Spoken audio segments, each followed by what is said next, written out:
Well, Bob, thanks for coming on the podcast, Uncut and Real Raw. It's great to have you here, mate. Thank you for having me. Well, Bob, it's an honor for me to have you here on the podcast and interview you. You've been a mentor of mine for my entire adult life as training horses and a clinician, and we've known each other for quite a long time now. But I really wanted myself to dive into, and the audience, of your entire career. You're semi-retired now, basically, as a horse trainer, but you had a really long career that to me is really interested in the fact that I've always said that with the specialization of all the industries, the cutting, the reining, the cow horse, pleasure, etc. On one hand, it made specialization made it better in the fact that the individual performance of each event kind of went up. But we've also lost the all-round great horseman that you were involved in, where you could do multiple events. You could train a rope horse, you could train a pleasure horse, you could train a reiner, you could train a cutter, etc. And to be honest, you're kind of one of the last of the dying breed that still knew how to do all that and get it done. And I'm not talking about it like a local level, Bob, but on a world championship level, on the highest level possible. So to me, that was always a big turn on for me, that somebody could be a world champion in multiple events. That's hard to do. Yes, it is. You know what I mean? So I want to dive into that some. But let's get started here.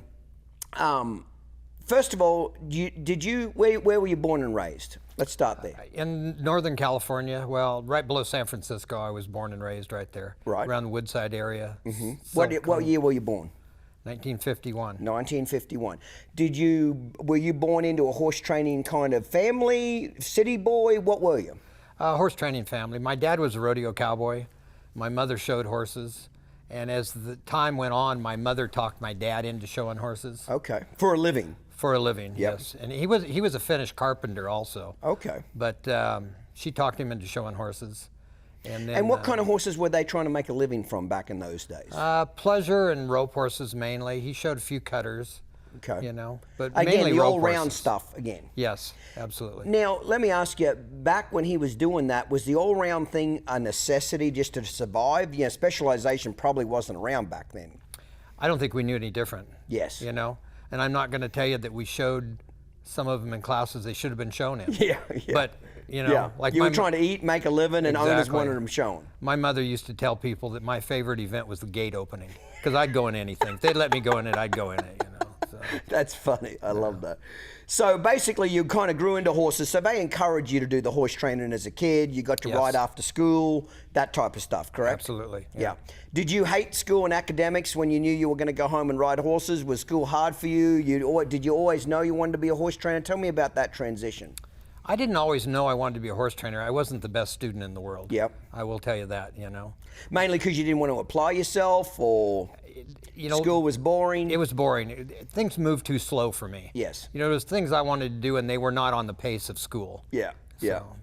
So what age did you leave high school then? Oh, I went through high school, and then I went to college for one semester, and it was way too slow for me. These were kids that were going to just stay there for 10 years. Yeah. I wanted to go make money, Yeah. So did your parents discourage you from wanting to be a horse trainer, Bob? Did they encourage the horse training for you to do that as a career? Where did that stand from a parental standpoint? I don't think they ever, one way or the other. Just kind of let you make your own choice. Yeah, they kind of made me. And my parents got a divorce when I was 15 or so, and I left home then. Oh, you did? Okay. Mm-hmm. And I moved to Reno and lived with my grandparents for a while. Yep. And I got a really good job. I worked for Reno Vulcanizing, which is the Goodyear dealer for Northern Nevada. Yep. And I was a TBA man, which people don't even know what that is today. I have no idea, no. It's when gas stations used to be service stations. Okay. And you could go there and buy a pair of sunglasses or a battery or a rotor or a battery, whatever, connectors and whatever. And I used to go and did the maintenance on these things, where I'd take orders and make sure they were full, and things like that. And it was a really good job. I mean, I was ahead of my time. Yeah. And one day I got up and I decided that it's not what I wanted to do. Yeah. So you weren't showing. So did you show? No, I completely quit showing. Okay. Completely. But as a kid, very heavily involved in showing. Absolutely. Right. Maybe too heavily. Okay. Because I probably burned myself out. Right. Right. And I never got to see what the other side lived like, and I wanted to see what the other side lived like. The city kids, so to speak. Exactly. Kids that weren't horse show kids. Right. And when I moved to Reno, I grew my hair long and I had a ponytail. And when I decided that I got up one morning and I just decided I wanted to be a horse trainer. That's what I wanted to do. Yeah. And I went to my bosses. They were really neat people. How old would you have been? 20-ish. 20-ish, yeah. And I told them I had 2 weeks paid vacation coming. Yep. I said, I'll forfeit that, but I need to go. Yeah. And I had a 1970 Corvette. Yep. And I took it down, traded it in for a half-ton pickup. I went down, got a haircut, and Monday morning I started working for Tony Amaral for $250 a month. That's how it started. Quite a culture shock. Yeah, culture shock. Yes. So Tony Amarillo was your first main... Amaral. Amaral.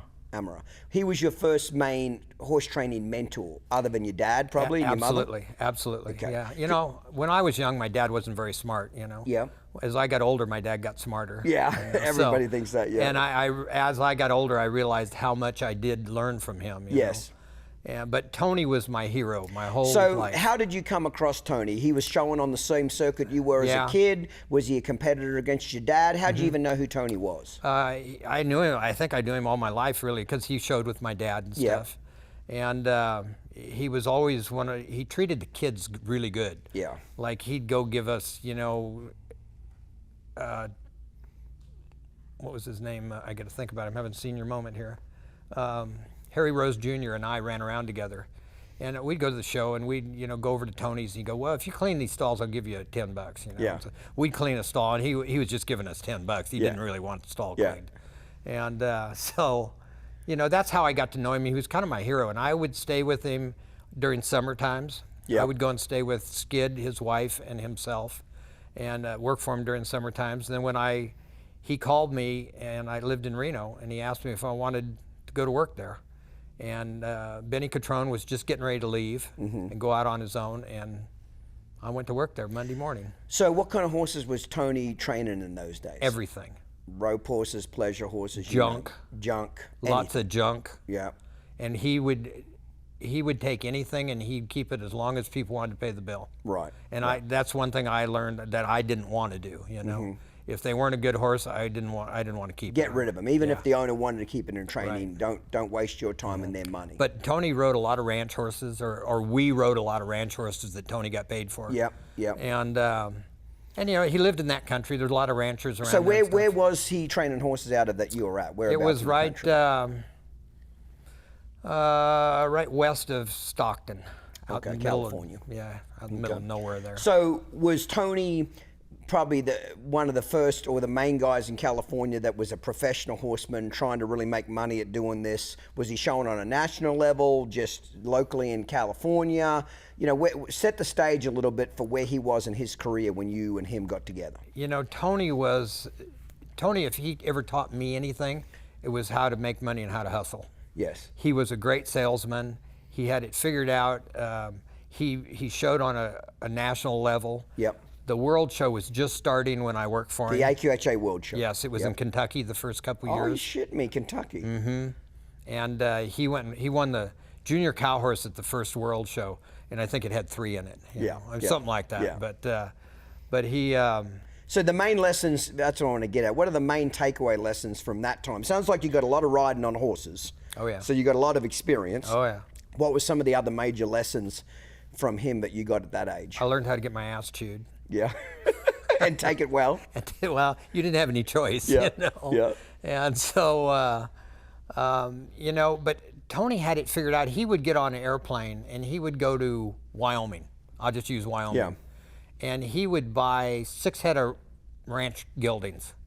And instead of having them shipped out to California, he'd go buy a truck and trailer, a used truck and trailer. Then he'd find somebody there to pay to drive it to California. Well, he'd get all his ranch horses, or his horses he bought, out to California, and then when he got them there, he'd sell the truck and trailer. Well, I mean, that was pretty smart business. Yeah. You know? And He was pretty money-minded. He knew how to make money. very much so. He knew how to make money really well. Was he good at keeping it? Yeah, I think he was pretty good at keeping. His wife was good at keeping it. Okay. Well, somebody in the family was. Yes. Yeah. Yes. Yeah. I Because think that's they a were. big deal. Like a lot of people can make a lot of money, but if they manage it poorly, or spend it poorly, or don't keep an eye on it, it can disappear pretty damn quick. So you got a lot of experience riding a lot of junk, a lot of horses, but you got your first. It sounds like you got your first insight to how to hustle, make some deals, make money, etc. Other than just riding a horse. Exactly. Yeah. Okay. Yeah, I did. I mean, he taught me how to buy and sell, and what to look for and what not to look for, and things like that. And Was there other people there as young apprentices when you were there? there was. Rod Weimers was there. That is passed on now. Billy Arthur, that won the snaffle bit, was there when I was there. Yeah. And So you had a fair size operation. Oh yeah, it was a good operation. Like 40, 50 horses in training by the sounds of it? Probably. Yeah. How many years were you there, Bob? I think I was there 4 years. Okay, so you're probably around 24, 25. Probably. And where was your next move after that? I went to work for my dad in Eugene, Oregon. Okay. And Doing the same thing, just training horses there, rope horses? Yeah, mainly. Yes. Yeah, mainly rope horses, And I think my dad's rope horses really, I mean, he trained some really good rope horses, but they were terrible to ride. They just, it took you the whole end of the arena to turn around and go back to the chute. So not a lot of handle on them. Yeah. They could come out of a box, they could rate and rope, but they didn't have handle on them. And I think that's what drove me to ride reiners and cow horses. I loved the power steering on them. Yes. It's kind of like getting off an old D9, Ford tractor and jumping on a Corvette or something. Yeah. That's the difference in riding them. And So you went and worked for your dad. How long did that last? a year and a half or Year something and a like half. that. Then I got a job in Sisters, Oregon at Treetop Railway Company. And I worked up there as a trainer for a couple years. Okay. And Same thing, all-round horses? yeah, all-around horses. Yep. Now, tell me about the level of stock for that. So that was it sounds like that was your first major paying job after Tony, really. You're the boss, where Yes. you're getting to pick what to ride. Right. You're getting to pick what to show. So you're around 28, 29 by this stage, somewhere, well, maybe a little less, 26. A little less than that. Okay. Probably 26. So how'd you find that customer and get that job? You saw you at a horse show, how'd that happen? I don't even remember, to tell you the truth. I think I knew the gal that was working for him, and she told me they wanted to hire somebody. Okay. And did they let you go buy the stock you wanted? No, they owned a lot of stock. Good stock? Yes and no. Yes. Some of it was. Yeah. And they had some really nice horses, Yep. And I showed them and stuff, and I just I didn't stay there a long time. I stayed there probably a year. Yep. And they drank a lot. Yep. And they would call me. I'd pull in from a horse show. This was in Sisters, so you had to come up that mountain out of the valley most of the time. And they'd call me at 2 o'clock in the morning. They could see their house sat up on a hill, and they could see me pull in with the rig. And I had a big semi we had, and so by the time I got home, I was wore out because that semi was really slow up those mountains. Yeah. And they'd call me and go, "You got to come up here right away." Well, I'd think, they could see me putting the horses away. And I'd think, oh my God, I got to get up there, something's wrong. Well, they'd been playing cards and drinking. They wanted me to come up and drink with them. Yeah. And that got really old really quick, Yes. And they were very nice people. They treated me very good. Yes. And when that was done, I decided to go out on my own. And anybody in their right mind would not have done it. Yes. Because timing's everything for a young trainer now, isn't it? When you're a young apprentice now, assistant trainer, that to me is the most crucial part of your career almost, is if you fuck that timing up and you leave too early or you leave too late or you don't get that timing right, it can set you back several years. Yes. And I mean, like, I'm not going to say I was stupid because it worked. Yes. But if I had to do it again, I probably would have done it differently. Yes. I mean, What would you have done? We'll get back to what you did, but if you could go back now, to the advice to Bob Avila at that exact stage, would you have said, go work for somebody else? What do you think you would have told yourself? I probably would have waited a little longer, or I would have gone and worked for somebody else, you know. But like I say, it worked. Yes. Oh, absolutely. I mean, I had a half-ton pickup that with blown-up motor in it. Yep. I didn't own a horse trailer. Yep. I had one gelding I roped on. I had 2 saddles, a snaffle bit, and a hackamore bit. I think 1 bridle. And I decided I was going to be out on my own, which is stupid, So I moved back to the valley there right outside of Portland. Yeah. And Rob Steinmetz and I, a friend of mine up there, we rented a place together, and it had 8 stalls on one side and 8 stalls on the other, and we had a 40 by 60 indoor. That was our indoor arena. 40 foot by 60 foot. Okay. And you got to remember, I live in Oregon. It rains all the time. Yeah, it pretty much rains from November through April. Right. So that's where I decided to set up shop, and we rented a apartment together, and there was a truck driver friend of ours that he rented part of it, and he was never there, so it was great because it was a 2-bedroom apartment. And just taking in anything you could get paid to do. Start colts, rope a donkey. You're just trying to eat, correct? Absolutely. Yeah. And I didn't eat really well for the first year. Yeah. So your quality of stock went backwards at that point of your career, didn't Yes, it? You it went did. from the other job with the people that were partying and had some good stock to basically starting shitters again. Right. Yeah. Right. Okay. That would have been a little tough to handle. Yeah, it was. But, you know, you do what you do. You got to do what you got to do. So how did you make the next move after that, mate?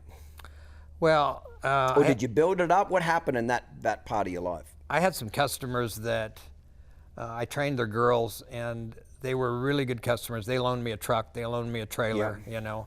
Helped you get a little started. Get started, yeah. And they had a gelding that I showed for them. I showed him in the Rainans. And he was really pretty cool. I showed him in the cow horse too. But his name was Chugwater. And I wanted to take him to the Cow Palace, and they couldn't afford to take him. So I was going out with Christy at the time, and her grandfather told me that if I would drive his motorhome and 4-horse trailer down there, he'd haul the horse down for nothing, you know, to the Cow Palace. So I did that, and I won the Cow Palace, the senior reining on him. And And then just help me back up a little bit, because I'm not familiar with that. I know what the Cow Palace is, but I'm not that familiar with how big a deal the Cow Palace is. And this, you know, what years are we talking now? 80, 70, late 70s? What are we talking here? Probably late, we didn't even late 70s, probably the mid 70s. Mid 70s. Yeah. So the Cow Palace, for people who don't know, is a pretty big deal in California. Very big deal. It was kind of like the Congress is for the East Coast. You know? Okay, so in very layman's terms, it'd be the West Coast Congress, so to speak. Exactly. And first time showing there? As an adult. Yeah, yes. as an adult. I showed there as a kid, and I won the cutting there as a kid and stuff. But I won the senior reign in there, and I mean, all my peers were there. Tony was in there, you know, Harry Rose was in there. I mean, all the guys that I looked up to when I was a little kid were in there. So it was a pretty big win, you know. And he was really the first one that gave me a kick start. That horse? That horse was, yes. And it was funny because that horse would buck me off about twice a week the whole time. You know? You'd like really buck you off? Oh, yeah. Like hit the ground, buck you off. Not just kick up its back legs, but fucking try to get you on the ground. We're talking buck you off, yeah. But I had probably 3 horses in training, so I had a lot of time. So you just rode the shit out of it? I just rode the shit out of him, yeah. And so it was good, you know. And then from there on, I got a gelding. So from that win, did you get some better customers? You get some better horses? Yes. So that's a pivotal part in any trainer's career. If you can win or be competitive, the better horses and better customers start coming along. Would you agree or disagree? No, I agree 100%. And that was something you were desperately needing. Oh, desperately, yeah. I got a gelding in after that from Canada named Highline Gentry. And he was beautiful. Great, big, beautiful halter horse. Did the pleasure, did the trail, stuff like that. Yeah. And I got him to get, I think they sent him to me to get his 5 roping points, because I did a lot of that when I was young. Finish AQHA champions. Yeah. And I got his 5 roping points, and he was kind of a klutz. He fell on me one day and broke my hand, and you know, stuff like that. But he did really good for me. I mean, I won a lot on him. In what events? The halter, the pleasure, the trail, and roping. Okay. And so once again, I had all-around horses. I didn't know any different. Yes. I didn't know there was a different way to do it. Yeah. And so I had him, and after I had him, Andy Reese called me, and he wanted to send me Major Bonanza. Okay. And Major Bonanza was my first really big gun. Yes. I mean, he was the one that the whole nation looked at, you know. Yeah. And I can remember laughing because Andy. So how old was that horse when you got it? 3, I think. So did he let you go buy it, or he already owned it? No, he owned it. He was a halter horse being shown up there. Okay, so he's found you as a young trainer and says, I want you to take this horse on. So looking back on it, he must have had a lot of trust in you, Bob, or a lot of ignorance or trust or what? You know what I mean? He could have picked other trainers, correct? He could have picked other trainers, but for something, he saw something in you. Yeah. Had you known him a long time, built a I'd known relation? him for quite a while. Yeah. You know, and he sent him to me, and he wanted me to make a cutter out of him, and I laughed. I thought, you know, I'll be lucky if I get his roping points. Yes. Know? Well, I started showing him and stuff, and we got all his pleasure points, and he won at halter a lot. Yeah. I mean, he was grand champion stallion. Pretty horse. Yeah, really pretty horse. And I got his pleasure points, and he turned in a pretty good pleasure horse. And so I decided I was going to start stopping him a little bit and doing things like that. Well, my God, he was gigantic stopper. I mean, gigantic, you know, and I thought, well, you know, maybe I'll let him look at a cow. Well, he was very cowy, and it just shocked the hell out of me. Yeah. I mean, it shocked everybody. Most of those halter horses, historically, as a general, you know, not every one, of course, but as a general blanket statement, they're kind of pigs, aren't they, Bob? They're bad-minded some bitches. You know, they're not meant to be ridden. They're meant to be basically trophies that you lead around. They're not meant to have trainable minds. Is that a right or wrong statement in your opinion? Oh, I think it's. Or back then, was it better back then and it's got worse since? You know, were the halter horses back in that day as bad-minded as what I think a lot of them are today? I don't know if they were bad-minded then. They were just not as specialized then as they are now. Yep. Now they're breeding them so big and so heavy and stuff. There's, you know, I think a lot of the halter guys like to think they can ride them, but very few of them can be rode. And if you can ride them, they can't really do a lot, you know. But they're art now. That's what they Yes, it's a them. trophy. Exactly. Some of the worst-minded horses I've ever had in my career have really been modern halter horse bloodlines. They're just bad-tempered some bitches. Yeah. You know, they don't want to be trainable. They don't want to get along. Now, were they pretty? Absolutely. Were they beautiful head, beautiful conformation? Yes, absolutely. But they sure as shit didn't want you telling them what to do. Yeah. They sure as shit didn't want to be workhorses. You know what I mean? So I'm just trying to set the pace, because it sounds like you're doing a lot of shit with a quote-unquote halter horse that he's not meant to really do, but he's doing it. Yeah. And I rode a lot of halter horses then. I mean, that's what I did. I got their extra 5 points and stuff. But Major he was something different. You know, I mean, he shocked me. Yes. And I think he shocked almost everybody. You know, one of the very first times I showed him in the cow horse was to Greg Whalen. And I went to Boise, Idaho, and showed up there. And he made him reserve grand at halter, and I was kind of a little pissed about it. But, you know, I kind of went, okay, you know, whatever. And then I showed him in the cow horse. And this horse would stop so hard, I would have to wrap him up over his hocks. We didn't have hawk boots then. So what were you wrapping him with? Oh, anything I could get to stay on him. You know, I put leg wraps on him and tape him up there and stuff. Yeah. And, you know, and I mean, he would just bloody his hocks up. True. Oh, yeah, he was cool. And I showed him to Greg that day, and Greg walked up to me, I remember, after that, and he says, he will never be reserve grand under me again. You know, he just thought he was so cool and stuff.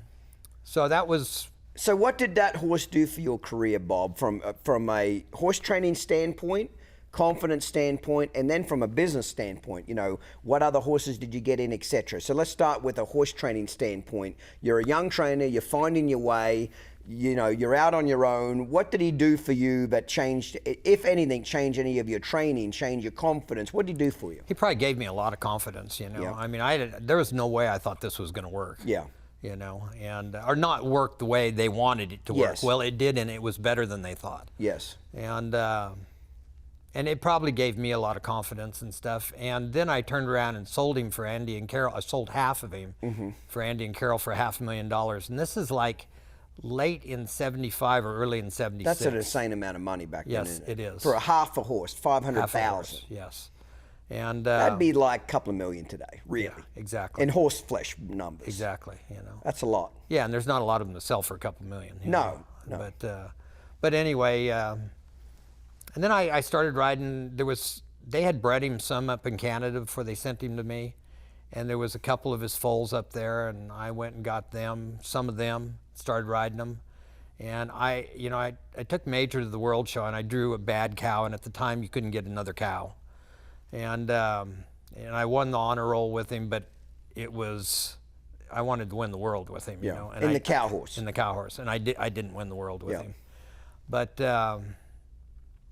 then I got one of his foals, major investment, and he was an all-around horse. He did everything, and he did it shockingly good. And he was my first world champion, and I won it in the cutting. In the cutting, your first world, AQHA World Championship. And I took him to the world show in '81, and he was first in the cutting, second in the reining, and third in the pleasure. Yeah. So it was pretty, you know, it's pretty different. Yes. And that's the year I met Doug Carpenter. Okay. And Doug won it that day. And Doug told the story that he's sitting out there and they're calling him off, and he's looking there and he goes, here's this guy that's riding this horse that just wins the cut in the class before. And it was the class before I won the cutting. You're shitting. And he goes, I kept looking down there and they kept calling horses out and he's still there. And he says, I keep looking down there and he's still there. And he says, they get up to the last three and this crazy son of a bitch is still there. And he laughed about it and stuff. And I ended up third in the pleasure, you know, and stuff. And Doug won it that year, you know. Yeah. And so that was my first world champion, you know, and I mean, it was a pretty big kick. Did you get to start him from the beginning, Yes. Bob? Yes. In fact, I picked him out of 3 colts up in Langley, British Columbia, and I went to Andy and Carol's place, and there was 3 stud colts out in the field, and they were loping across the field, and he was the one way behind. And he was really a good loper, and I said, I want that one. Right. I don't want the one leading the pack. I want the one behind the pack. What did you see in him that tripped your trigger so much? You know, he was I don't know if I want to say he was the run of the litter, but the other ones bossed him around. And I liked that. I didn't want the stud that thought he was a stud. You wanted something more submissive. Yes. And that's what I saw in him, and he was really a good loper, a real good mover.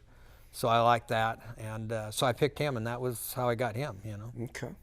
So when you win that first AQHA World Championship, what did that do for your career? Did you get better horses, better customers? Was it a big pivotal moment or not really?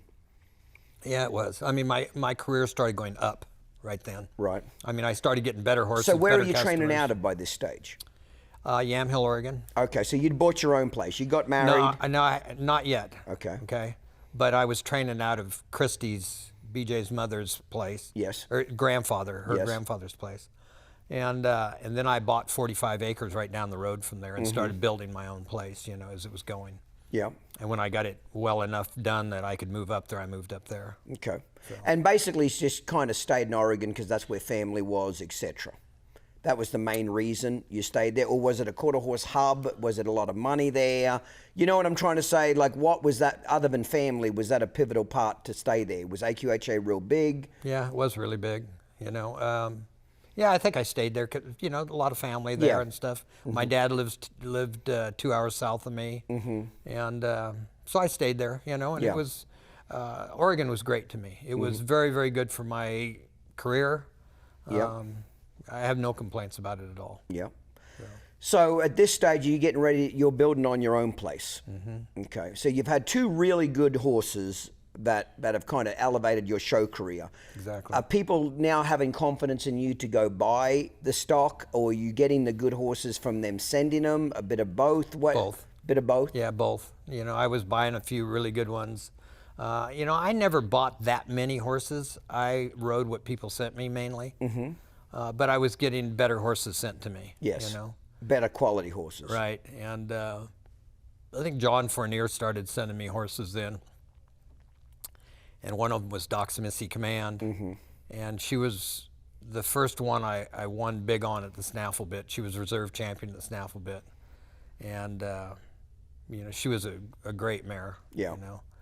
But so when did you start showing at the Snaffle Bit Futurity then? What year did you say, I'm going to go do this? Roughly. Early 80s. Early 80s. Yeah. Okay. Now 81 I showed the major leaguer there, and I was 3rd or 4th on him or something like that. So it might have been 80ish. Okay. I showed my first one there. Okay. And was the Snaffle Bit pretty popular back then? Was it taken off? Yes, very much so. Okay. It was some of the biggest, like I judged it in, I think 86, and there had over 300 entries there, you know, so it was really big. Good crowds. Yeah. Oh yes. It was very big. You know, it was in the. It wasn't at the Coliseum that you know in Reno. Yeah. It was at the convention center down in the south of Reno, and I mean they would have cocktail waitresses walking through the stands. And, you know, they bring the judges in a limo and tuxes, and it was a production. It was a production. Yeah. It actually went downhill after that for a while, and you know now it's back up again. Yes. But yeah.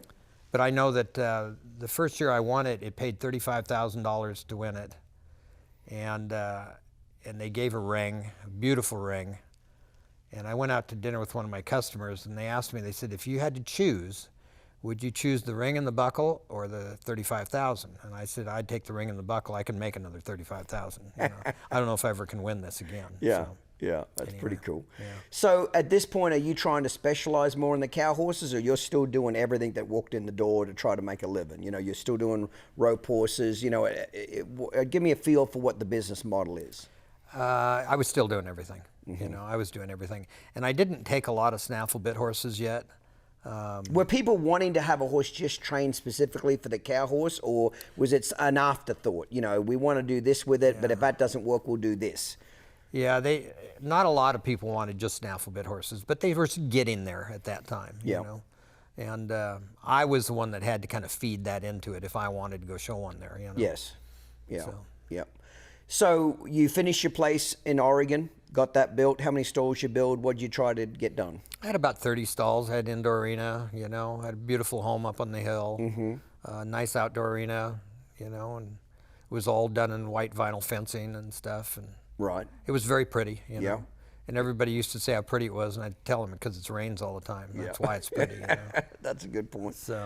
So you know, it sounds like the better horses you got gave you a better opportunity to go show, go win. The more you could win, you know, it was a cycle. You're getting better horses to pick from, etc. So, you know, even back then, it was the stock's everything. If you don't have the stock, you're in some trouble. Exactly. You know what I mean? So what other great horses can you pick out in your mind that you think were pivotal to your career being what it was, that were either big game changes for you in learning something as a horseman or your career? Well, I had a horse named Smoke-a-Mokie. We won the J.D. Yates and I won the Super Horse on. Okay. And that was, at one time, the Super Horse was really a big deal, you know. And the Super Horse, for people who don't understand, just explain what that is. The Super Horse is the all-around horse of the World Show. Okay, AQHA World Show. Yes, and you have to show in at least 3 events. And Smoke-a-Mokie was a bay gelding that was not real pretty, but he was really a good horse, you know. I mean, he was just a bay gelding. He looked like someone's ranch horse. Right. But we did all 3 roping events. We did the rein-in and we did the cow horse on him. And he... and you trained him? Yes. And I think he's still the only horse that has won that's won as much at that as he did. Okay. He was a world champion in 3 events and a reserve world champion in 2. Okay. So, I mean, that's almost impossible. And he was a gelding, too. And he was a gelding, too, yeah. So would you say back in those days, winning the Super Horse Championship at the World Show is almost like the prestige of the world's greatest horseman now? Yeah, I think it was. You know, it had that prestige to it. Yes, it did at one time. Like if you ask people in the cow horse industry, would you, if you're an owner, do you want to own the Futurity Champion or do you want to own the horse that won the world's greatest horseman? Most people and trainers would say, I'd rather win the world's greatest horseman than win the Futurity. Right. So I'm just trying to get an idea. That Super Horse deal was kind of that big. For that era. It was that big. Big entries, horses all over the country. Yeah, from everywhere. And you know, we didn't win it the first year we showed him. And it was interesting because a bunch of magazines did an article on it. We went to Chisholm's, Yep. which is a bar Yep. in Oklahoma City, when it was over with. And the people that owned him were from Anchorage, Alaska. And we went in there, JD and Kim, their daughter, and the people that owned him. And we made out a blueprint on how to win the Super Horse. And they ran a bunch of articles about the blueprint on how to win the Super Horse, and we did it. Yeah. You know, and it's a pretty ballsy thing. Yeah. Promoting that and going, hey. Yeah. You know, this is what we're going to do, and we've drawn a map on how to do it. And then you actually followed through. And then we did it. You know, so there was a lot of pressure into it, but it worked, and it was great. And you know, JD and I became great friends over that. and we and he specializes in the roping, doesn't he? Yes. Yes, and I'm going to have him on the podcast Right. here pretty soon. He was the youngest. I think he's still the youngest person to ever go to the national finals of the roping, or in anything. Yeah. And he went there with his dad, and you know, we got to be really good friends, and we showed a lot of horses together and stuff. And you know, I was in his corner, he was in my corner, whatever we needed to do, you know. And at the time, we had the lazy Ita or beck and call. Yeah. So we had the big barn up on the hill across from the lazy big arena, you know. And we'd go out there at night and rope and stuff like that and work cattle, and then we'd haul back into the World Show, you know, and show. So was the AQHA World Show, was that a big kind of part of your business model to go show there every year? That's where you're getting new customers from. I suppose what I'm asking is, well, the reign of futurity's still there. Like, it's meaning that that's going on, the cutting futurity is going on, the snaffle bit, but it sounds like the AQHA World Show is a big stage for you to be seen there, doing well, etc. Yes, absolutely. At that time, the AQHA World Show was the biggest event we went to. Yes. I mean, it was gigantic. You know, the women would come in there for the evening performances and minks and stuff. Yeah. I mean, it was really cool. It was really cool, dude. I've seen some photos, black and white photos, where the stands in Oklahoma City are just full. Exactly. You don't necessarily see that anymore, No, you but don't. it was full, packed. But you couldn't stay home and watch it on TV either, Yes. you know. So, Yeah. but it was a lot of fun. I mean, we look forward to it all year long. I mean, we couldn't wait to get there, you know. So. Yeah. So tell me about the transition then. So you're really doing all round horses. And I remember I remember reading about you in the magazines. I got involved in the performance horses from a fan standpoint around 1992 when Bumanick won the Reign of Futurity with Brett Stone, and I did not know at the time that you had a lot to do with that as well. Tell us, because that's kind of where I kind of started following you on, was kind of 1992 onwards, when I became an NRHA member and getting the magazine and the Cow Horse magazine and all that kind of stuff. You know, to me, Bumanick was a big horse, a horse that changed the game, and at least in the reining industry for sure.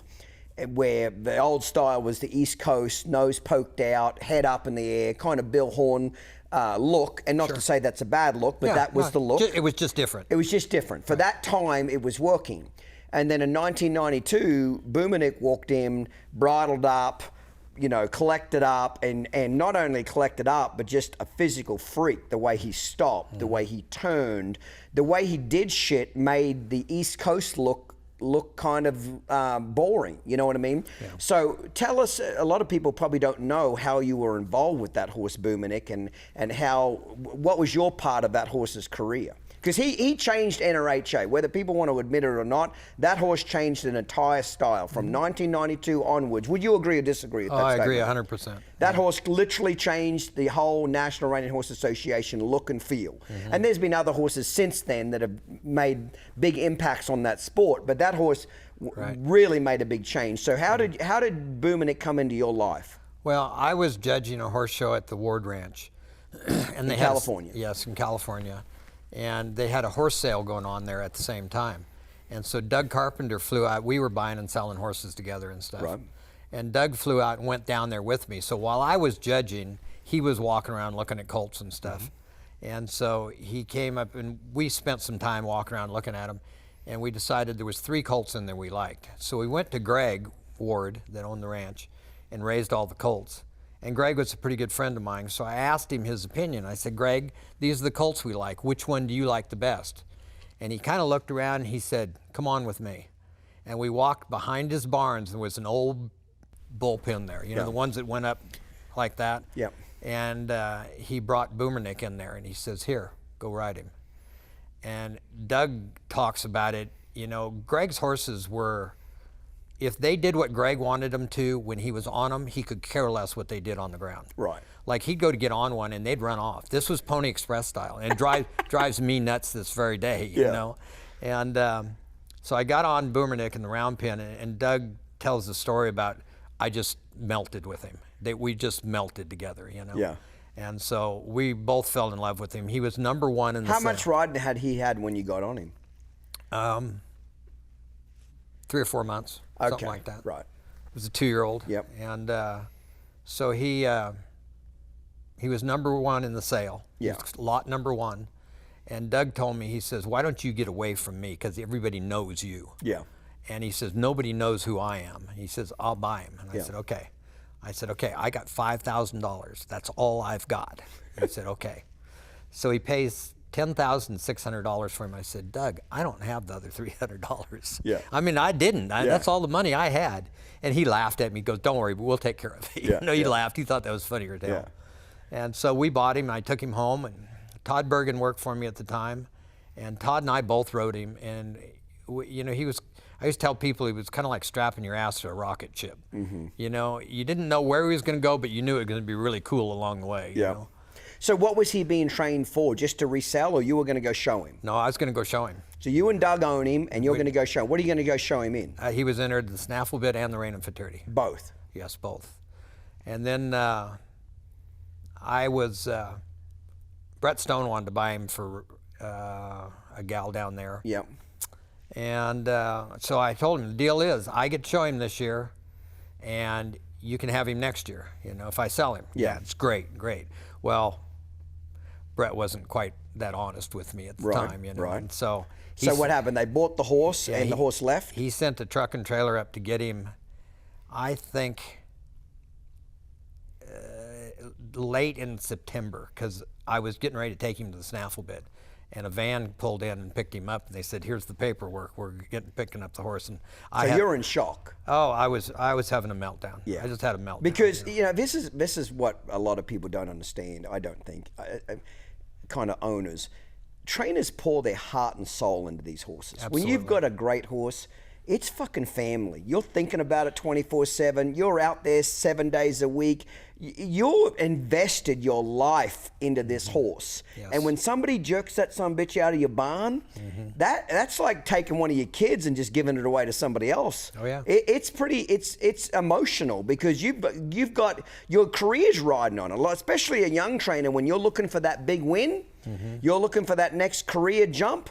That horse has got to get you there. Oh yeah. So the last thing you want that damn thing doing is going down the road. You know what I mean? So I can imagine it was probably gut wrenching. Yeah, it really was. You know, and I mean, I was in shock. Yeah. You know, and so the horse leaves.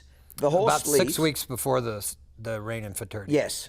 So I took and I had an entry at the snaffle bit, and I took a mare named Mist and Smoke, and I wasn't planning on taking her there, but I took her there because I wanted something to show there, you know, and I ended up placing the top 10 on her, you know, and stuff. And she turned out to be a great mare. Good. And Well, I tell you what, let's hold it right there. We're gonna take a little break here, set some new cameras, but I want to come back specifically where he hasn't shown at the rein and futurity yet. Nobody really knows how great this horse is. He's kind of been under wraps, correct? And we're about to unveil this horse to the whole world. And I want to pick it up right there. Okay. Right, let's get a cocktail, mate. How do you know what it takes to become successful? Talk to someone who's done it. Clinton Anderson became a multi-millionaire by leveraging his passion for horse training into a global brand and media empire, starting with nothing but the change in his pocket and the will to succeed. In doing so, he revolutionized an industry and became a celebrity. Now, you can put his experience and advice to work for your business. With Clinton Anderson's business consultancy, you can tap into Clinton's unique perspective, hear his straight talk, and get his no-nonsense advice. Just imagine yourself armed with Clinton's hard-earned knowledge and entrepreneurial spirit. So whether you own a ranch or any sort of business at all, we invite you to discover the transformative power of Clinton Anderson's leadership and innovation in your business. Call 1-888-287-7432 to take your business to the next level today.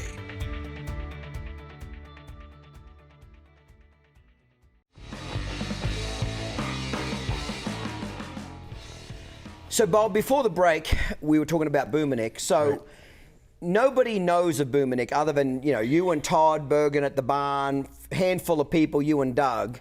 Right. And, you know, you've had your gut pulled out from underneath you because you don't get to show this horse. And this horse could have been a game changer. Well, he was a game changer, let's face it. He was a game changer. So he goes to the rein and futurity with Brett and just kind of smokes him, really. He did. From what I remember, he won the first go-around, I thought, or I don't maybe remember, it was the but second. But he was a superstar from the beginning, from what I remember. Okay. People were in shock when Yes. they saw him. They He really was were. doing shit that horses hadn't done before. Correct? Yeah, and everybody, and I kind of laugh because I was in the pleasure industry, so I know what a good mover is. Yes. And people go, oh, he just looks just like a pleasure horse. Well, he didn't look like a pleasure horse. The only thing that made him look like a pleasure horse, he was really low-necked, and stuff. But his stride was about that long. It was, wasn't it? Yeah, Yes. short. And, pleasure horse is not that long. Yeah. But when he would run, he would look like he was going 3 times as fast as he was really going because his stride was so short, Yeah. And he taught me a great lesson just by watching him. That if you get a longer strided horse, you got to go faster to make them look the same way. Yeah. So a shorter strided horse basically looks better going the same speed because they look faster. And that's Boomernick was that way, And Good-minded horse. yeah. Feely is obviously very feely. Oh boy. But like to be trained. Yeah. Yeah. He was really a good horse. I mean, he was. Yeah. I can remember you could lead him on the ground and he would jog right next to you. Yeah. And it was easier for him to jog next to you than it was for him to walk. Yeah. And he was so short-strided, he'd just do this. Yeah. Right. And he was pretty cool. Well, that horse obviously won the 1992 NRHA Futurity of Brett Stone. I think I started watching random Futurity tapes in America in 1991. The year before, I think Doug Mulholland won it on that silver anniversary. And the next year, Boomernick pretty much just changed it. So tell me about, from 1992 onwards, tell me how you went from AQHA, Super Horse, AQHA World Show, and then started focusing more on the reining. Or how'd you get into the NRHA Futurity? What year did you first show there? What made you want to do it? Tell me how that transition happened. Well, I think it was 91 I started going there. Did you go watch or go compete? No, I went and showed there. Okay. And I took a horse that Kim Dooley, Kim Mulestetter, Yes. her dad owned. Okay. And I'd shown him at the Snaffle Bit Futurity, and I was reserve champion at the Snaffle Bit on him. I took him, now he's 3. I took him to the World Show and showed him in the junior cow horse, straight up in the bridle, and won the junior cow horse on him. Okay. And then I took him to the Rainham Futurity, and he ran off on me. Okay. So I kind of got a rude awakening. Okay. Then I kind of thought, okay, there's a line you got to draw in the sand. Yeah. You don't want to cross that. Yeah. And so I got a rude awakening there, and I learned a great lesson there. What And was it? you don't want to overshow him before you go there. So you really showed the shit out of him at the Cow Horse Futurity. Oh yeah, I mean Yeah. he won, I don't know, 75,000 as a 3-year-old being Yeah. reserved there, Yeah. And then I won, and I remember Smokey Pritchett was one of the judges, and he came up, he says, I can't believe you showed that horse straight up in the bridle as a 3-year-old. I went, why not? Yeah. And he ran off with me. And then the next year, when Boomernick went, it took the wind out of my sails Yeah. a little bit there. Yeah. And so I had another gelding. I was running for the honor roll, which is the national championship. And I was in Muscle Shoals, Alabama. I remember it like Oh man, you're a long way from Oregon. Oh God, yes. And JD and I were there, and I was running for the honor roll in the reining. And somebody called me that night, and they said, or the next day, and they said, Boomernick won the reining Futurity. Don't you feel stupid? And I said, I'm really glad he won it, but I don't feel stupid. Yeah. Because we sold him for over twice what the reining Futurity paid at the time. Yes. Yeah. So I mean, Doug and I sat there and went, oh yeah, poor us. Yeah. Yeah. I mean, Brett made a lot less money than we did, at the time. So anyway, it went there, and then. So no, you didn't show at the Random Futurity No, in I didn't show there 1992. that year. Showed in 91. What about 93? 93, I took Smartenoff there. And So reigning's piquing your interest a lot more as far Yeah. as the Futurity horses. Yeah. Why? Did you see more money there, more opportunity to sell no, horses? Boomernick kind of pissed me off. Okay, you had a point to prove. Yeah, I had a point to prove. There's nothing wrong with saying it. You had No. an axe to grind. You Yeah, wanted it's to go. fine with no. Yeah. I'm not going to hold back. Believe Yeah, me. yeah. And so I took Smartenoff there, and I was reserve champion in I think they just had the intermediate and open then. Yes. And I was a reserve in both of them, and I won like $100,000. Okay. I'm thinking, wow, Yeah. this ain't a bad deal. Todd went with me, and I think he placed really high in both of them. And Yeah. I mean, we won a lot of money on 2 horses. I think we only had 2 horses there, if I remember right. Yeah. And then the next year, 94. I won the Reign in Futurity. On Lena's Right On, wasn't it? Lena's Right On, Yeah. yes. I remember watching that, yes. Right, and there was some very big ups and very big downs. Yes. You know, I was the high horse going in the finals, and at that time they seeded the finals. Which That's right. Remind me about how they did that. well, the high horse going in the finals went last. You won the spot of going last. Right, that's right. And so. Which is an advantage. Whether or not people really want to believe it or not, as a general rule, you can disagree with me, the later you go, as a general rule, is an advantage as opposed to early. Now, I'm not saying the horses can't win early. There's been horses that have won in slot number 1 before. But as a general rule, if you gave me a pick as a competitor, do I want to go first? Do I want to go in the last 5? I want to go in the last 5. Yeah, and you're 100% right. It's really hard on your nerves. Yes. You know, especially when you haven't been there that much. Yep. And I had to sit there through that whole finals and just listen to score after score, and Yeah. you know, just sit there and try not to get on my horse too early. Yes. You know, I wanted him to be fresh enough to go show and stuff, and I don't know if I won both go-arounds, but I was the high horse going in anyway. And I went in there, and he jumped out of my first turnaround. And Yeah. I'm Thought thinking, it was a rollback, didn't he? Yeah, he did. And I'm thinking to myself, oh shit. Yeah. Do I give up now or do I just keep going? And I thought, you know what? There's no way I'm going to quit. Yeah. And I went, and he was an incredible rollback horse. He was incredible. You know, he was just lightning rollback. And I just kept putting my foot down on the pedal. You know, it was going to blow up, or I was going to be a superstar. Yeah. And I did win it, you know. And it was a little controversial because a lot of people thought, well, you should have been slaughtered for that. Well, you know, they did whack me pretty hard, and I still made up for it. You know? And So, everything else. Yeah. you know, that was pretty much. So, what did you have to change anything in your training when you started showing at the NRHA Futurity? Did anything have to change in your training style to get there, or you just got better horses, or maybe nothing changed? I got better horses. You know, I don't think anything changed because I grew up showing a lot of cutters and stuff. So I was really comfortable in split reins. Yes. Which a lot of the guys from the West Coast had to figure out how to do that. Yep.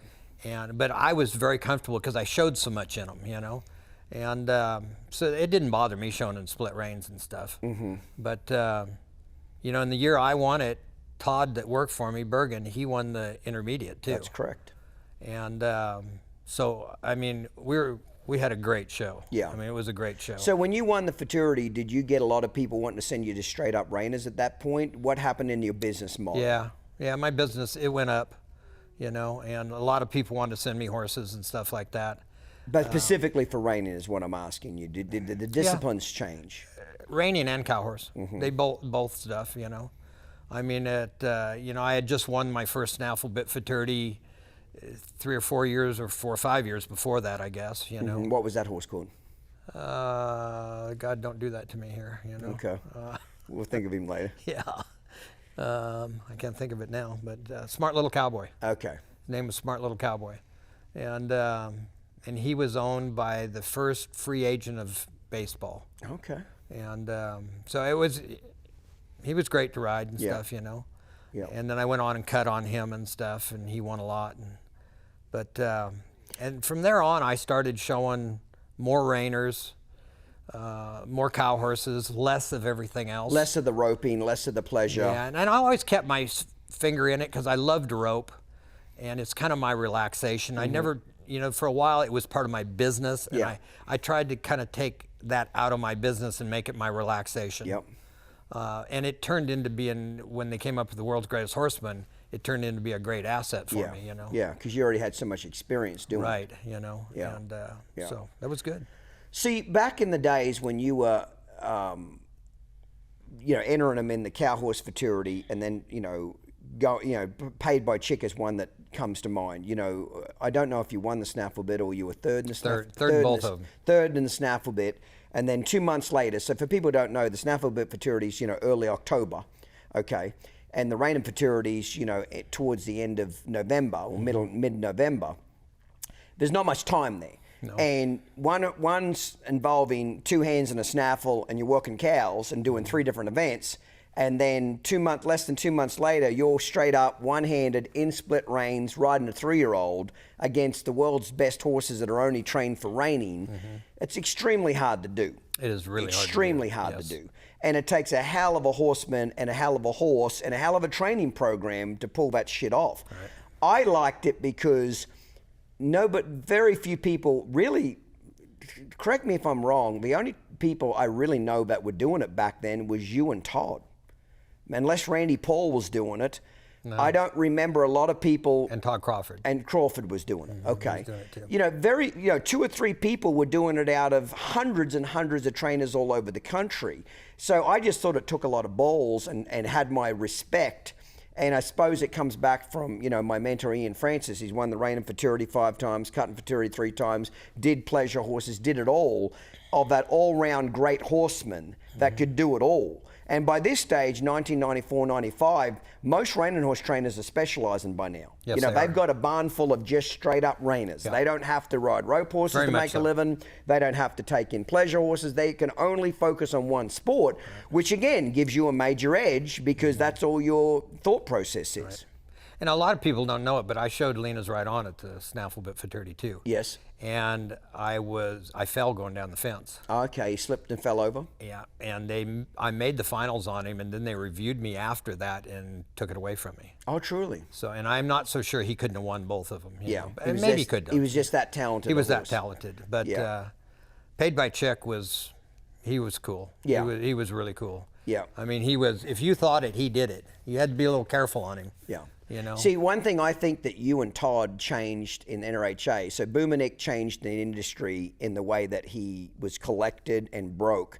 I think what people don't realize about Boomernick, and really, to me, you brought that Boomernick look within reason to all the horses you brought to the Reign of Futurity. It was a West, for people who don't know, there was kind of like an intergalactic battle going on. You got the East Coast reiners that, in layman's terms, for people listening, was big loose rein, nose poked out, neck up. When you look at the first NRHA bronze trophies, it's pretty shitty. The horse's nose is stuck out in the air, like it's rooting towards the sky. Horse's neck's up, back's hollow, and the horse is skating on its back feet, and you came in with a completely West Coast, so then the West Coast look for trainers and cow horse trainers and reining trainers is the opposite. They're up in a romal, they're bridled up, round back, hind feet deep underneath them in a stop. It's a completely different look. So up till then, East Coast was kind of dominating reining, wouldn't you say? Up until 1992, 100%. East Coast was the style. When Boomernick came in and Brett Stone and a horse you trained basically said, West Coast boys are here and we're going to do some shit. And you came in with that round collected look, which changed the entire industry, in my opinion. The other thing that changed from, I think, you going to show at the Reign of Futurity, and not just you, but Todd, and Todd was, your apprentice and you taught him, is that you changed the rollbacks. Up until then, in my opinion, the rollbacks were really shitty in NRHA. They were U-turns. Let's just call it what they were. The horse would run down there and stop. By the time you turned the horse around, it was 6 to 8 feet to the left or the outside of its slide tracks. Sure. That's what a rollback was. It was just basically a screaming U-turn. When you came in and you'd run down there and stop, and then you'd lay a rein on it, and that son of a bitch would do a 180-degree turn on its ass and leave on the exact same tracks it came in on, everybody went, fucking wow, how did that happen? Sure. You know what I mean? Now, to you, it probably felt like an average day at the office. What do you think people thought of that when you started doing that? What were the comments you heard? Well, I had a lot of trainers come and stay with me. Yeah. And they couldn't figure out what I was doing, and I thought it was pretty simple. I mean, I worked the flag, I worked cattle on all my horses. Yeah. And all it was is a cutting horse move. Yes. I went from right to left and went across. You know? So it was the same thing. I took it for granted because I didn't think it was that big a deal. Yeah. And I think when we all got to the Reign of Futurity, I think the East Coast and the West Coast combined. Okay. And I think we came up with a better horse. For everybody. For everybody. Yeah. And the East Coast was way ahead of us at the time. But in what way?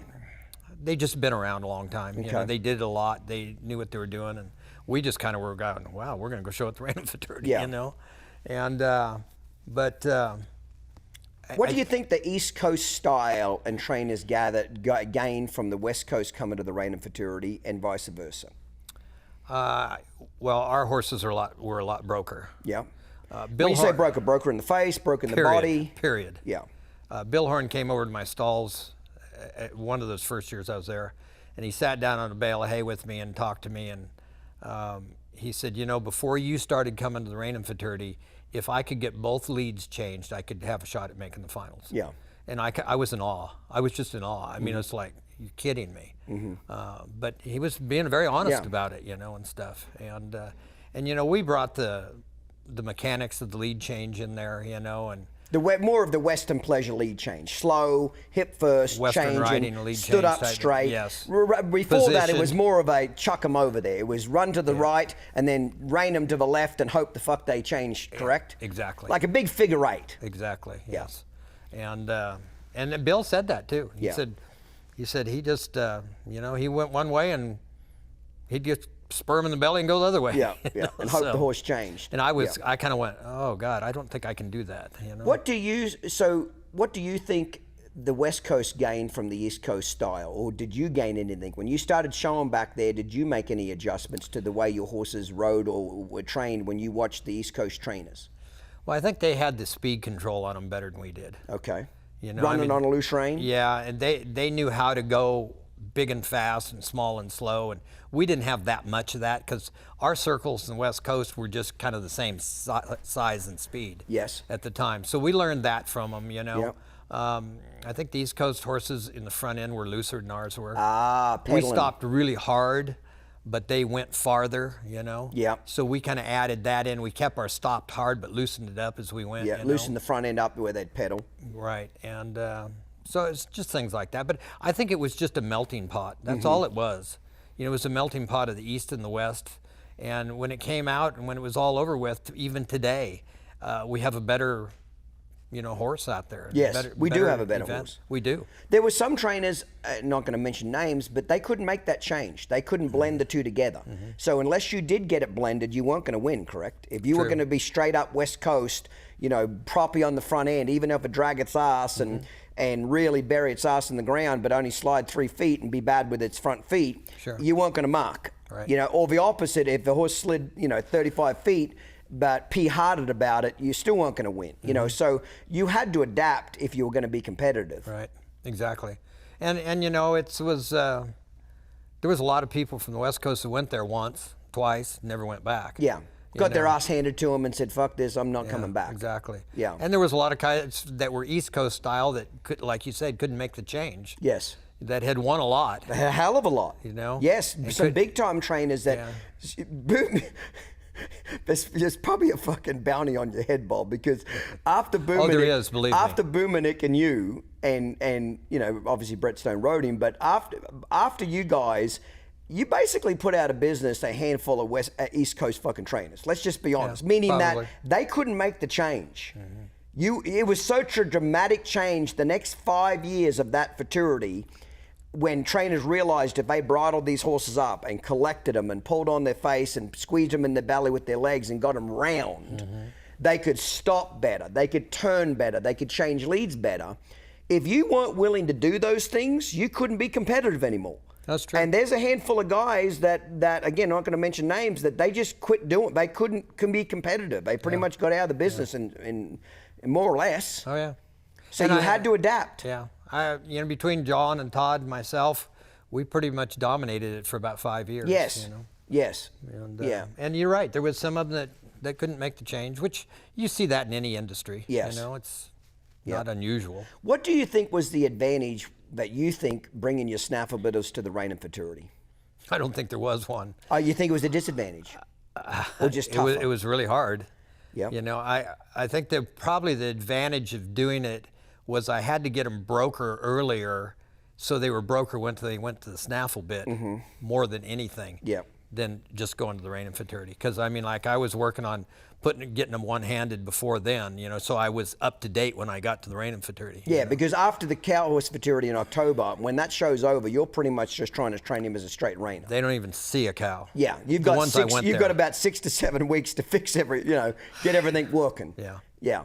And I mean, like, I think I need my head examined, you know, for trying it. Well, it's funny, you don't see it anymore, I think for several reasons, because back in those days, you guys were bringing a lot of cow-bred horses to the Rein and Futurity, because a lot of the reining trainers would go down to the Cut and Futurity sales and pick up, you know, quote-unquote, cutting horse rejects or cutting bloodlines and taking them home and making them reiners. And in some ways it worked well, but you don't see that anymore. You don't, with all the NRHA nomination programs and so forth, you know, with nominating stallions, you don't even see, it's hard for those cutting bloodlines to do. Yeah, it is. To even compete in it. That's why you don't see it anymore. Plus, I also think, personal opinion now, you give me your opinion, the other thing that's changed dramatically in the reining world in the last 10 years, well, maybe 15, is they're running these horses in these circles wide open now. I mean, they are hauling ass. Yeah. Well, those cow-bred horses, one thing I've noticed, because I'm trying to do the cow horses now,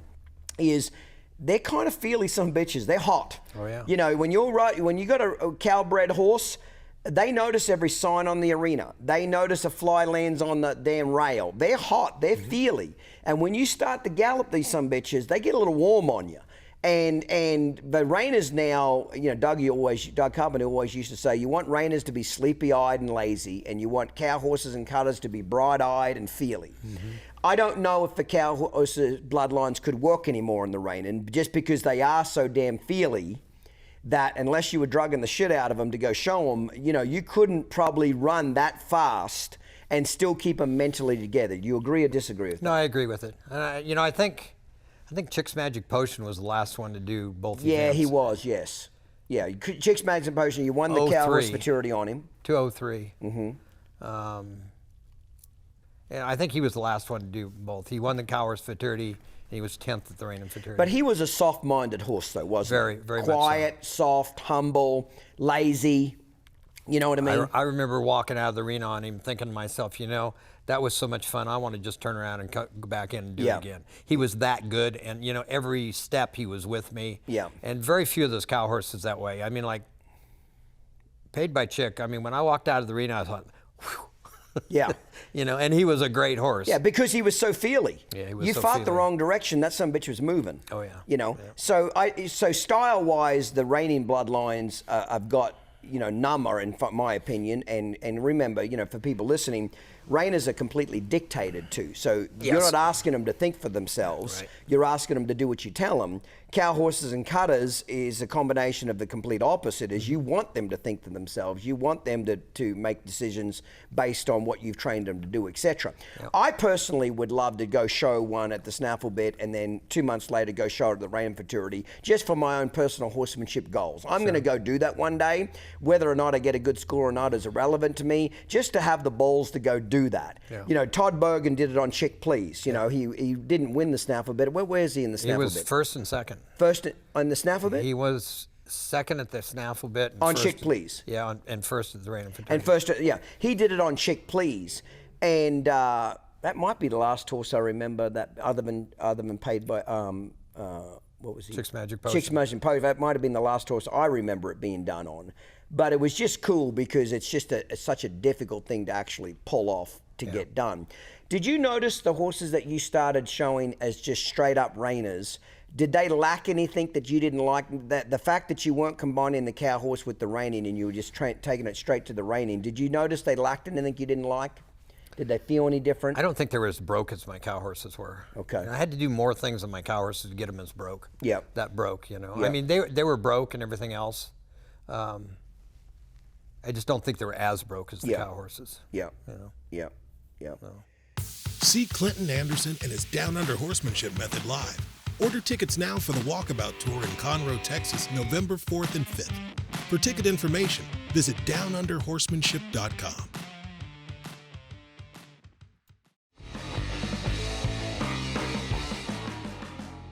So let's change subjects here a little bit. And the fact that the thing that I think you're known for several things, but a couple things stand out in my mind, is obviously being the trainer that brought the West Coast style to the NRHA and being able to show at the Snaffle Bit Futurity and be competitive and win it, and the Rein and Futurity and AQHA, etc. But you're also extremely well known for bringing on young talent, guys and girls, but mainly guys, that under your tutelage, under your guidance, under your mentorship, went on to do great things. You know, Todd Bergen is one, for example. You know what I mean? Under you, he won the limited or intermediate reign and futurity under you. The next year came back under you, won it on Today's My Lucky Day in 1995, etc.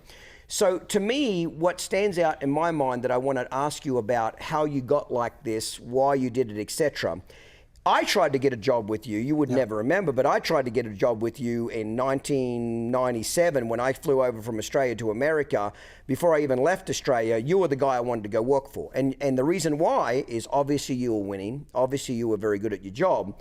But as an assistant trainer, because remember, back in these days, I was a horse trainer and wanted to be a horse trainer, not a clinician, is I knew that if you got in your barn and you were willing to work hard enough and sacrifice and be good enough and pay your dues and stay there several years, you were going to get to go show. And the guys underneath you, not only did they get to go show, but they did extremely well. You let them ride some really fucking good horses. You know what I mean? You know, one in particular, I remember hearing gossip around the horse industry that, you know, Bob Avila fucked up and how would he be so stupid to let Todd Bergen win the reign and futurity on a horse that came into his barn, Today's My Lucky Day.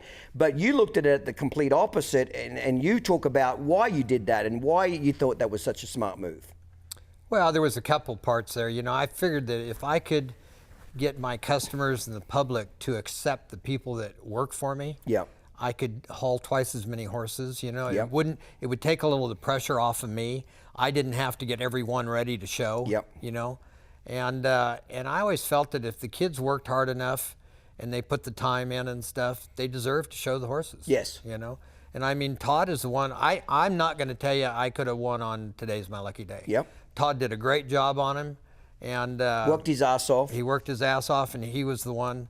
And Tim McQuay walked up to me at the World Show, and he was the one that told me, asked me if I was out of my blanking mind for letting that kid show it. And I said, well, that kid trained it. That kid's going to show it. And he just shook his head and walked off. You know? But see, that's the difference. It took a lot of balls and character on your end. But see, to me, it was a great marketing strategy because young guys like me, Todd Bergen and you know, John Slack and there's a lot of other guys that came through there were bait. They were advertising for you. Because young assistant trainers, they want to go work for the trainer that's winning, and they want to go work for the trainer that at some point we get to go show. At some point we get to sit our ass on that horse and walk in that show pen and go win. Now when I called you, you didn't have a job available for me, so timing's everything in life and so forth. But I don't know of any other trainer that I can think of, and maybe you can think of one, that really just had this self-confidence to go do that. Most trainers that I've known, not mentioning names, but there's one in particular, he has a reputation for letting those guys get right up to the trainer's level, and then right when they're about to beat the trainer, they either get fired or they quit or something magically happens.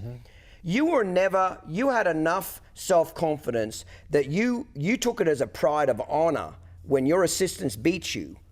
It was an honor for you, and I truly believe it was, because they were a tutelage of you. You know what I mean? They were a replica of you. You took it as a badge of honor. Most trainers' egos couldn't handle it, where they took it as a slight or a slap in the face that their young apprentice beat them. Tell me how you felt like, how you came up with thinking like that. Because it is unique, Bob. You got to admit that. Yeah, it is, and it was. I knew that if I could let those kids win and ride and show, I would get other kids after that. You know, like. Because you are known for having the greatest assistant trainers. When you were in your peak, and I'm proud of it. When there was probably a 20-year run that you were really in your peak. You were extremely competitive for probably a 20-year period, and I don't mean that disrespectfully, 20 years, but on a national level, and the Snafflebeck cow horse reigning, etc. You were on top of your game for 20 friggin' years, long time. Yeah, but a long time. The one big secret to that was you made sure the hired help you had were friggin' awesome. Yeah, and you know, I was a road warrior. I showed a lot. And one of the big secrets to my successes was I had people at home that were really capable of doing it. Yeah, keeping the fort going. It's right, you know, because I mean, a lot of them, you don't even want them on your horses, you know, when you're gone. And my help at home, when I got home, the horses were better than when I left. Yes. You know, so they were very capable of being on their own at the time, but they wanted to learn and they wanted the opportunity to show good horses, and I gave them the opportunity, you know. They had to pay their dues. They had to work hard. Absolutely. You know, the other thing I remember is most of your really good people that came through your barn, on average, they were there 5-6 years. Yeah, they were. You know what I mean? Just like Bobby Smith was on the podcast a couple of months ago, and he said, you know, if you want to be a great trainer, go work for a great trainer and commit to 5 years. Commit to starting at the bottom and stay in 5 years to learn your craft, learn your industry, and you can get to the top. Yeah. You know what I mean? So to me, it made you look good. It made you look very confident, but it also gave you a, you know, recruiting. You were recruiting the next generation of horsemen to go make you money and work under you because they wanted to go show the Avila brand. Yeah, very true. You know, I don't see a lot of people have done that since you, to be perfectly honest. And you know, right after Todd and John went on their own, I got Donnie Brecker, I got Dwayne Latimer. Yes. You know, and that was all because of the way I treated those guys. That's correct. And they all, you know, when Dwayne came to me, Dwayne wanted to come learn how to change leads like the West Coast people change leads. And I've always been a complete freak about changing leads, you know. I mean, I'm just really into that. And Dwayne, he had a reserve world champion Western rider. I don't know if anybody knows that. No. Yeah, he was reserve world champion in Western riding, you know. So he learned it and got better, you know.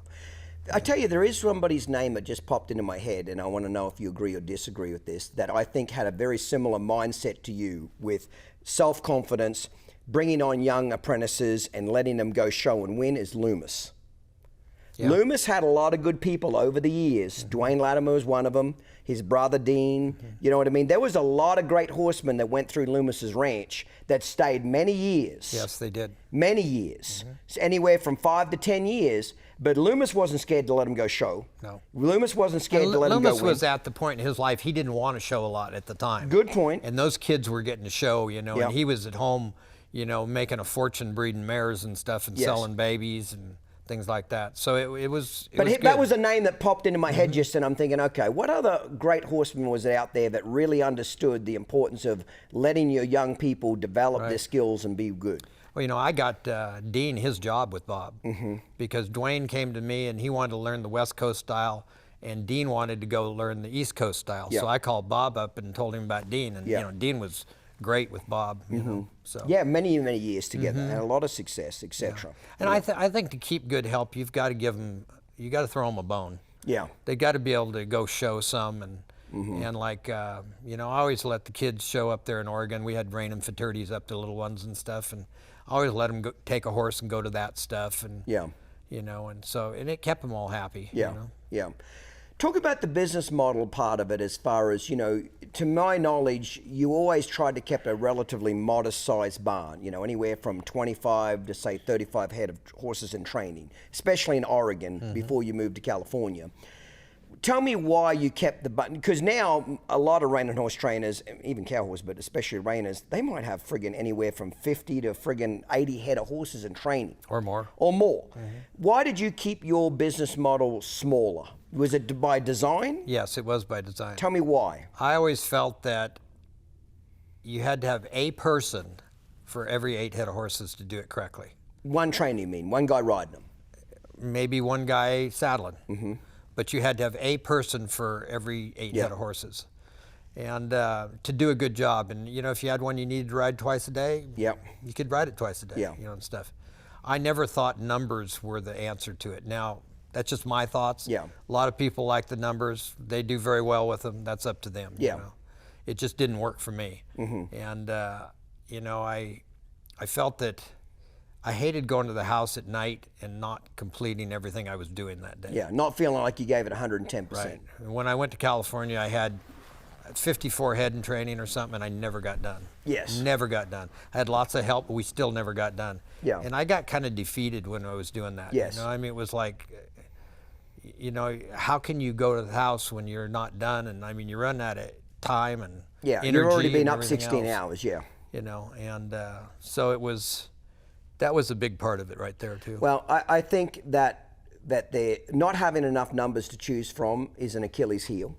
But having too many to choose from is just as big as Achilles heel. Because they slip through the cracks. Because the good ones slip through the cracks. Right. And one guy having 8 horses, and one needs ridden twice, one needs ridden 3 times that day, is being bad, naughty, whatever. He's got time to do it. Where most of the trainers that have got really, really large barns, they might be lucky to get to them all once, for Christ's sake. Yes. Let alone double up and get to them 2 or 3 times. You know what I mean? Or do whatever it takes to get the job done. So I just wondered, you know, again, you can have a numbers game and it'll work. There's been a lot of trainers in different industries that have won the futurity or won a world show with numbers. But again, you know, it doesn't mean always that the best one won that year. There might have been one that was better, but it didn't get the attention that it could have got because it just got lost in the crowd. You know? Okay. I agree 100%. Yeah. You know, and everybody their own. I mean, like you say, there's a lot of them that make it work. Yes. I'm just not one of them. Yes. You Yes. know? I think for the trainers that, in my opinion, from the outside looking in, that do have large numbers, that it does work for, there's a few common traits that I see. They're, number one, not perfectionists, like me and you. Like things can be a little sloppy around the barn, the way the barn looks, the way the barn horses look, trucks and trailers not clean. They're a little bit, they can just go under the radar and not give a shit. Where when you drove into your ranches and mine, it better look like a golf course. Exactly. It better look like a golf course, because that's the first impression a customer has when they drive in your ranch and the fucking gate's off the hinges. And you're trying to sell a $200,000 horse, it doesn't look real good. Yeah. You know what I mean? So there's some common traits that I've noticed, and I think that's probably how they can get away with large numbers, is they kind of have a little bit of a don't give a fuck attitude. Yeah. And it's probably easier for them to sleep at night. But again, each to their own. There's different ways of doing it. You know what I mean? What do you think? What do you think training the all-round horses brought to your snaffle bitters or your reiners? You know what I mean? Did you bring things from the pleasure industry and add it to your lead departures, say in reining, for example? You know, tell me anything that you think the crossover, the advantage you had of doing multiple events. What did you think that did for your reiners or cow horses? I think it was almost all of it. I mean, when I came, I showed a lot of halter horses, a lot of pleasure horses. So when I was looking at cow horses and reiners and stuff, I was always pretty critical about the way they moved. Yep. You know, and there's a lot of reiners that don't lope very good. Yep. And I think they're getting better now, but at that time you could find a lot of them that were pretty trashy. Yep. And so I think I stressed on that. I had the pretty of the halter horse that I brought in there. You know, my horses were, I tried to make them prettier than the rest of them, you know, or tried to find prettier horses. Yes. You know, and I've heard people go, you know, pretty as pretty does, and I think that's bullshit. You know, I mean, you go and find one that's pretty and one that's ugly, and they do the same job the same way. Pretty's always going to beat them. Yes, it is.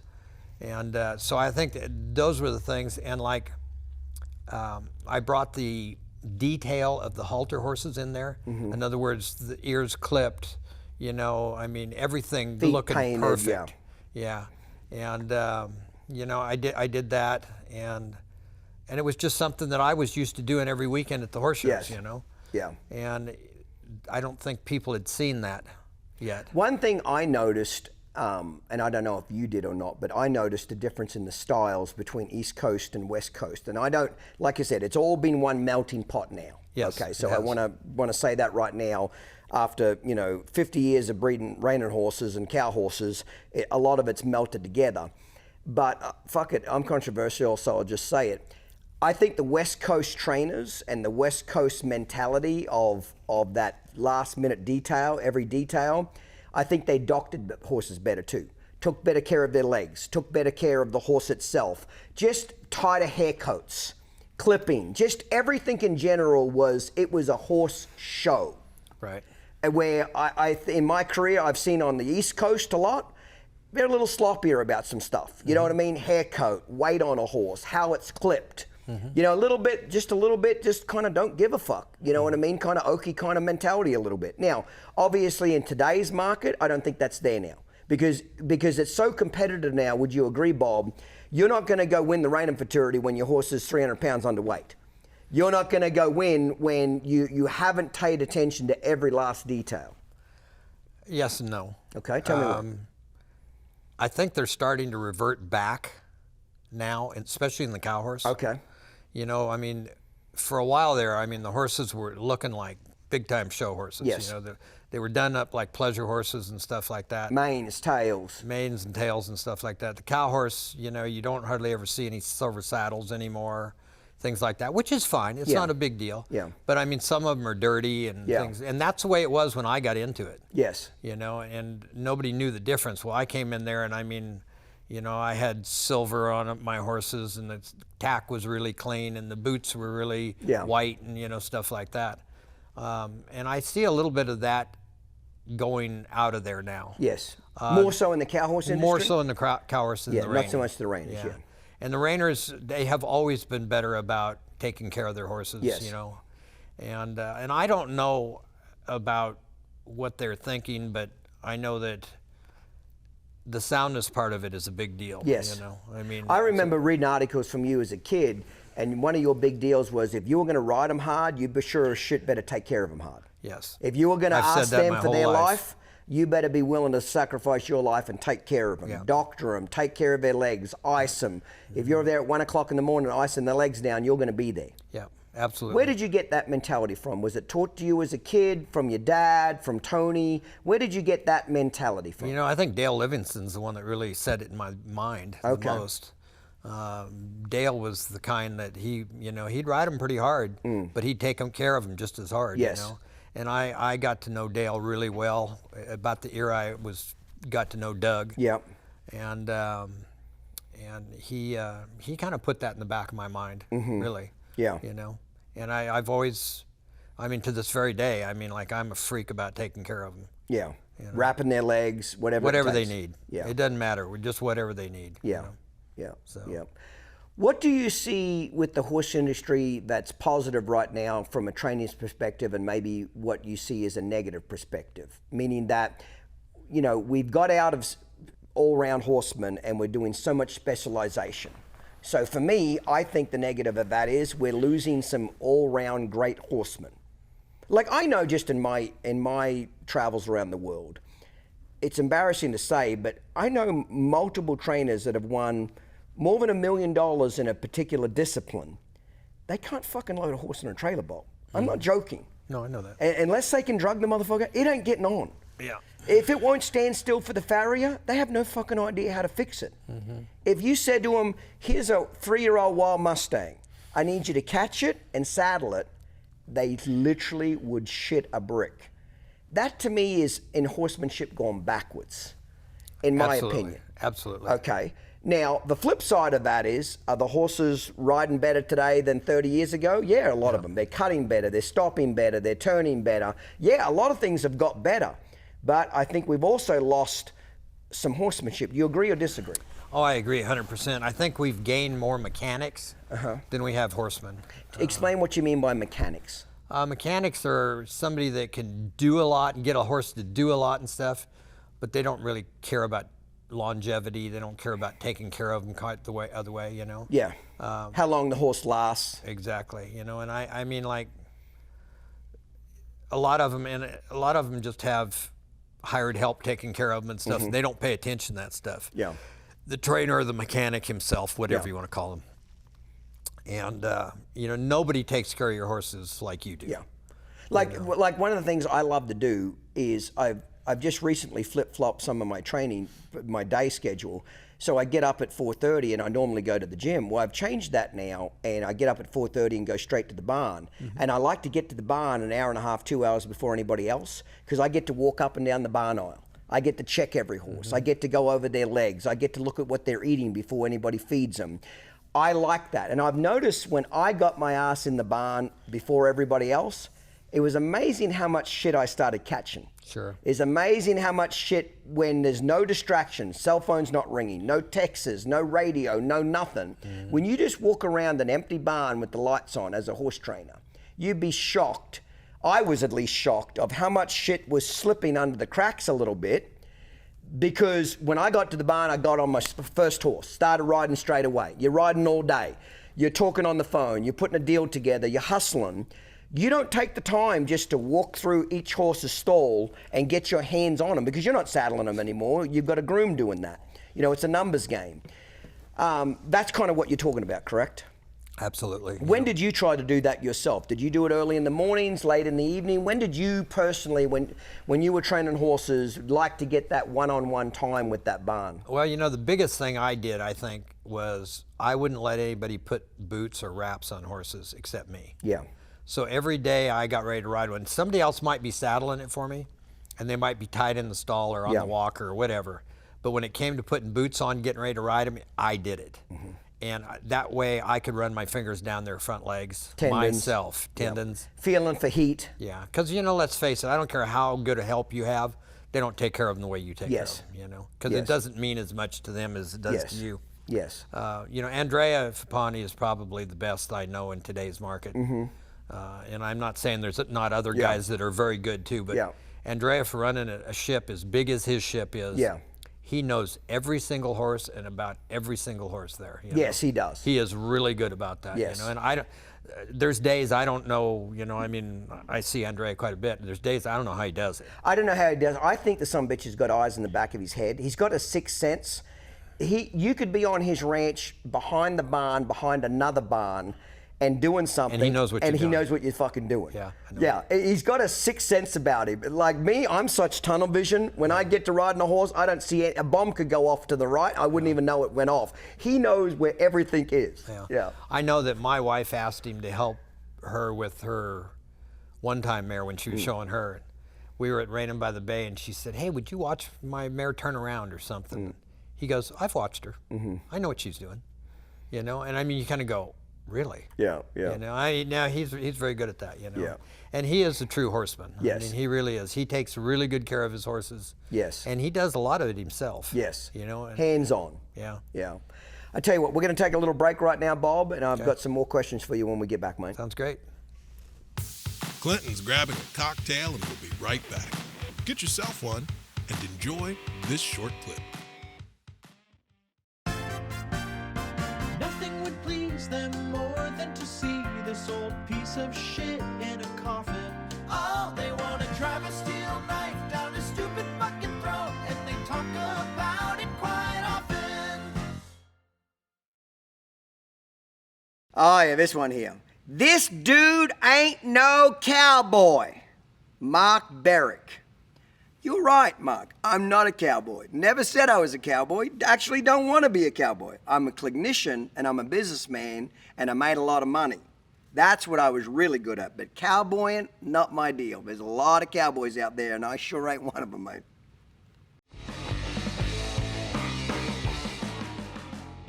So, Bob, let's talk about the great people that have worked for you over the years, the young guys and girls that have trained horses under you. The horse training part is just one part of it, but you've always tried to instill it.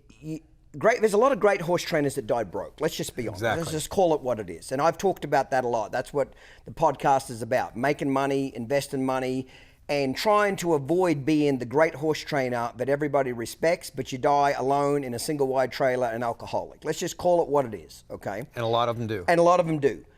So you clearly haven't done that. You've done well for yourself financially, etc. But where did you get that mindset from? Was it Tony that really started to instill that in you? Where did you get that, or who scared you? Like, fuck, I don't want to die like that. Like, what was the wake-up call for you that I don't want to die a broke horse trainer?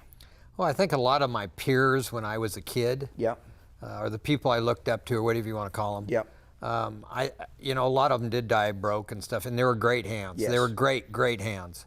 And a lot of them did end up that way. And I swore when I was young, I did not want to end up that way, you know? And you vividly remember making a conscious decision. oh, absolutely. And, you know, when I was getting started, you know, I was probably one of the first guys in the horse industry that had endorsements. Yes. I was not the first. No. There was some before me, you know, but I was one of the guys that is today had endorsements and stuff. And, you know, I thought to myself, you know, if I can have endorsements, I can save more money, you know, and things like that. And I tried to instill everybody that worked for me about using their head in the business end of it. And I'm not going to tell you that I've made as much money as some of the other guys in the horse industry, but I think I've taken the money I've made and made it work better for me than a lot of people have. You know? Yes. And I swore that I did not want to end up broke in a single wide trailer. So house you tried to mentor those people underneath you about how to put a horse deal together, what to do with the money, how to make more money out of it, correct? Absolutely. See, a lot of trainers want to hide that part from their assistants. I'm the same as you. I want to share it all. You Absolutely. know, this is how I made the money. This is how I invested the money. This is what you can do. How are you going to turn $2,000 into $4,000? How are you going to turn 4 into 8? Right.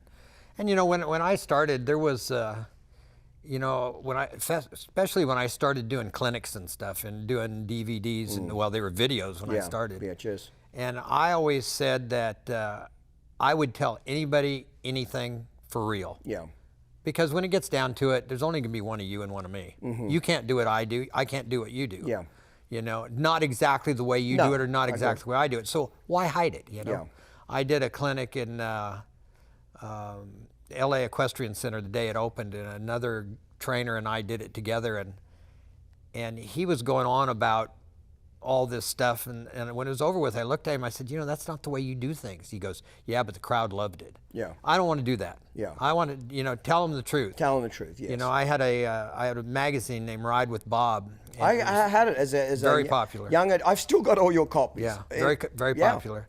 And my editor was skimming money, so that's why it ended. But you know, you can relate a little to that stuff. I've had you a know, few accounts fuck me some up of the up and down things you go through, and but I would have guest people come in there and do articles and stuff.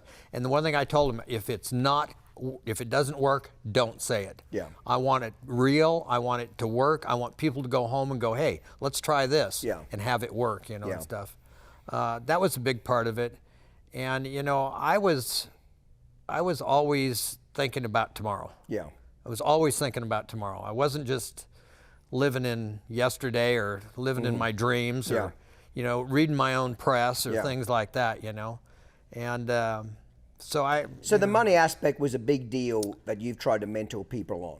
Yes, very much so. Yeah. And you know, I've always been big on, you know, I like all the good things in life too. Yes. You know, but I don't want to be stupid doing it. Yes. You know, I mean, I've had big fancy rigs and stuff, but they didn't necessarily have to be brand new rigs. Yes. I just took very good care of what I had. Yes.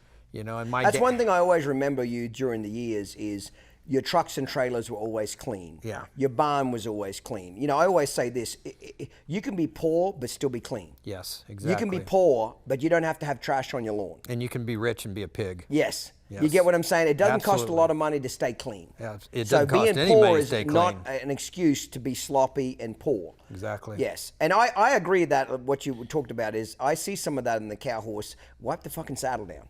It don't take much to get. You can take a towel and wipe it down. Wipe it down. Knock the dust off it. Yeah. You know what I mean? You know, try to present. I might lose, but I sure as shit want to look good doing it. Yeah. Does that make sense? If I'm gonna lose, I at least want to look fucking good doing it, Bob. Yeah. I know. I hear you. You know. Well, when I was pretty young, I had a customer named Ken Austin. He owned ADEC Dental Supply Company. And any dentist you go to in the world has ADEC stuff in there, if you look at there. And Ken, he loaned me my first $5,000 to buy my very first horse trailer with. Yep. And I traveled a lot with him. We went a lot of places together, just him and I, and I showed horses for him. And he told me, he said, you know, when your rig's driving down the road, you're a traveling billboard for your business. Yeah. And people will pass it on the highway and go, wow, I'd like to have a horse in there, or I'd like to have a horse that came out of there or something.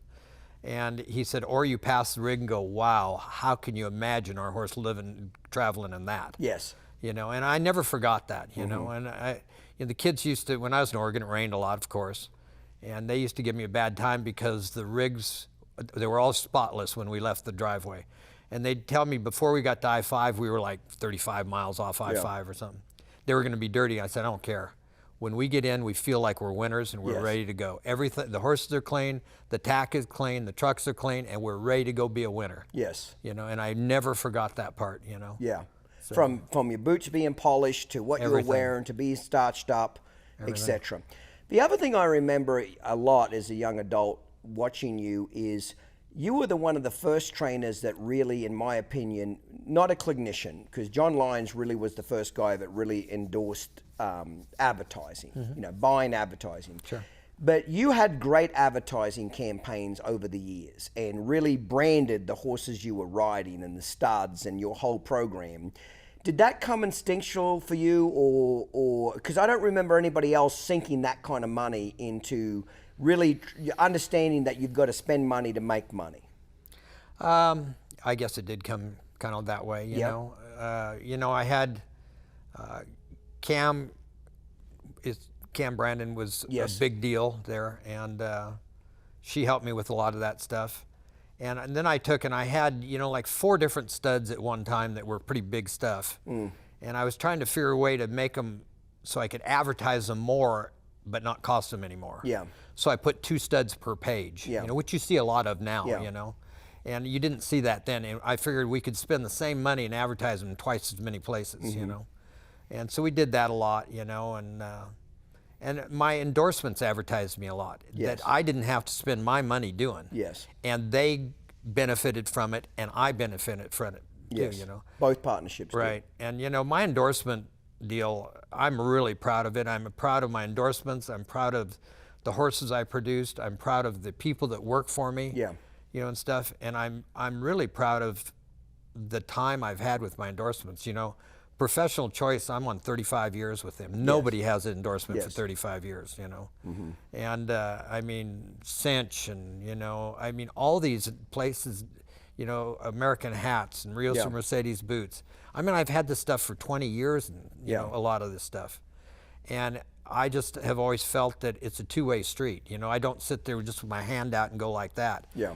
I call them up, and I have LMF Feeds is a feed company that's mainly a West Coast feed company. They never ask anything of me. Yeah. And I call them up about it every month and go, is there anything I can do for you? You know? But I'm always trying to say, hey, what do you need me to do? Is there anything you need me to do? And most of them don't. Yeah, really Ian care. Francis has a famous saying. He always said, if you put your customers' needs ahead of your own, you'll have a thriving business. And exactly. If you put your customers' needs ahead of your own, you'll have a thriving business. Right. Let's change subject a little bit. If you could name the top 3 or 4 horses that, in your opinion, were game changers, either game changers for your career as far as getting you better horses, or game changers as you as a horseman, and what you learnt from that horse, what you took from that and duplicated it, what could you name? 3 or 4 horses, and let's talk about each one. Yeah, I probably can name, but I learned something from everything. Okay. Good, bad, and indifferent,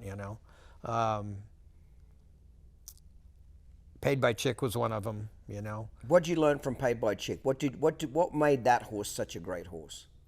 His energy, his talent.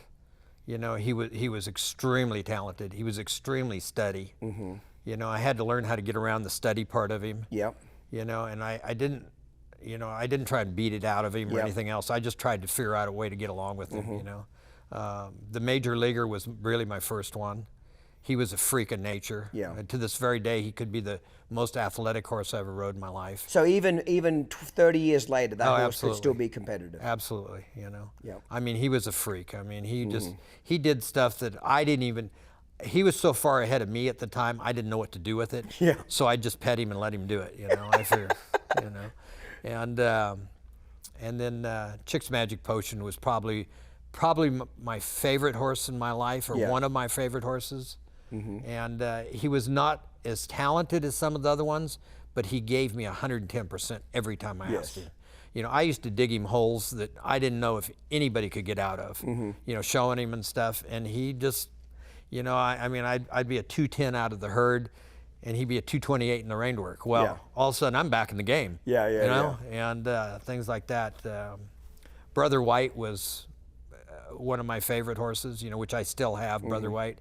He's 27 years old now. And I bought him, and they said that he was supposed to be a cutter. He's out of a great mare. He's by Smart Little Lena. And they said that he gets stuck in the ground, he wasn't going to make a cutter. Well, I'm thinking, hey, he stops that hard that he I'm thinking, I can handle that. Yeah. Well, I showed him as a 3-year-old, and I lost a cow on him at the pre-futurity. I lost a cow on him, at the futurity because he got stuck in the ground.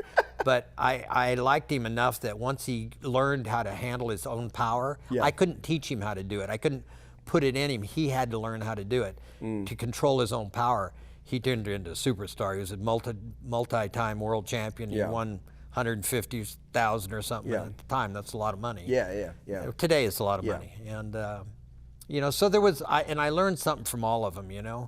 But that's probably some of my favorite ones. Yeah, but stick out in your mind. Mm-hmm. If you could go back, Bob, to a 20-year-old Bob Avila and sit yourself down now at your age and give yourself some advice, whether or not you would listen at 20 years old, because let's face it, at 20 years old, we're full of piss and vinegar and we think we know more than our parents and everybody else around us.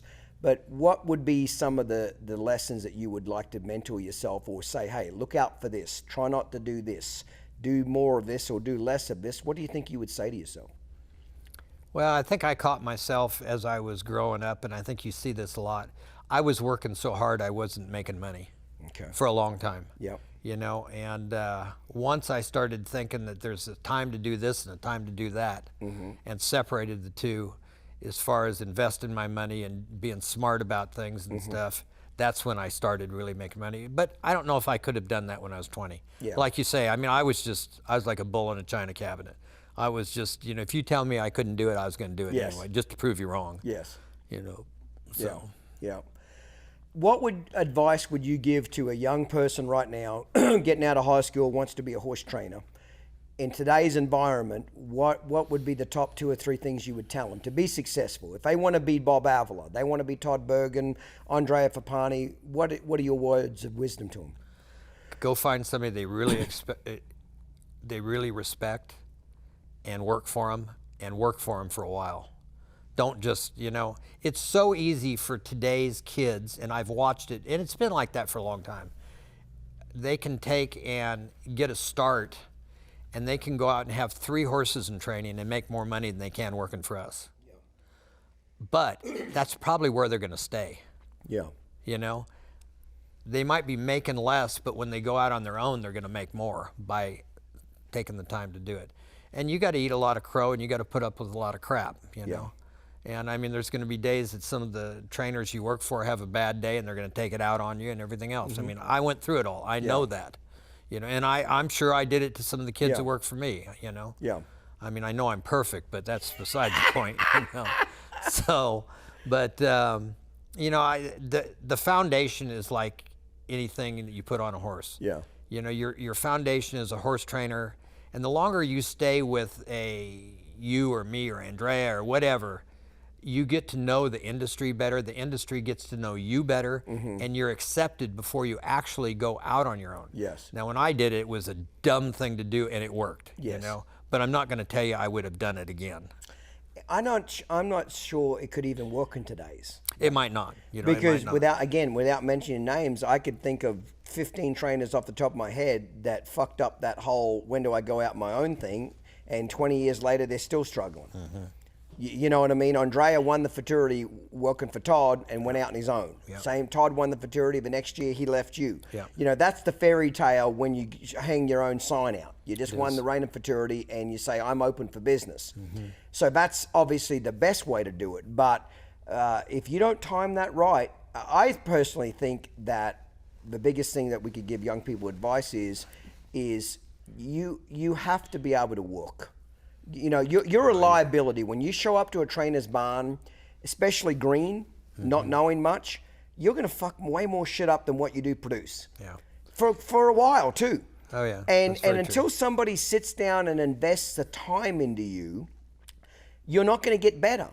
And the other flip side of this is what trainer wants to invest time in you and pay you at the same time if you're not going to stick around. If they think you're only going to be here for 6 months, you know what I mean? What do they want to hang around for? Yeah. What do they want to teach you for? Oh, yeah. So if you're willing to commit 5-6 years and show it through your actions, not your words, you're the first at the barn to get there. You're the last one to leave. Right. You're the first one to offer to do the shitty jobs.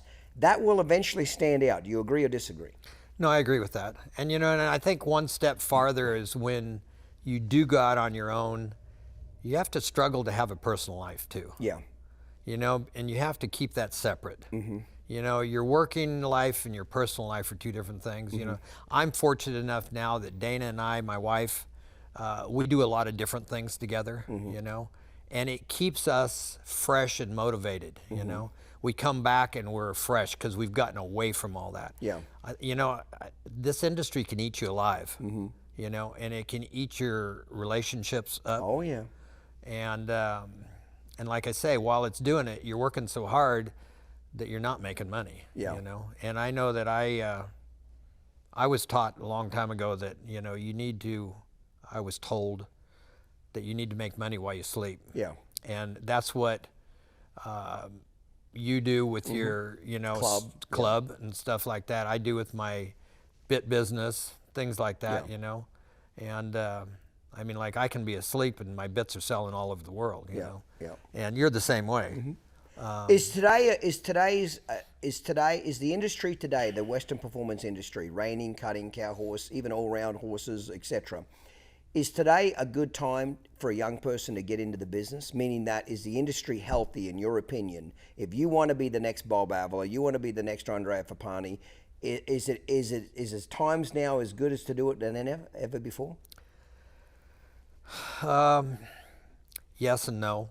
Yes, it's, you know, there's a lot of money out there. People are spending ridiculous amounts of money on horses, you know, but there's a lot of competition for the same buck there too, you know.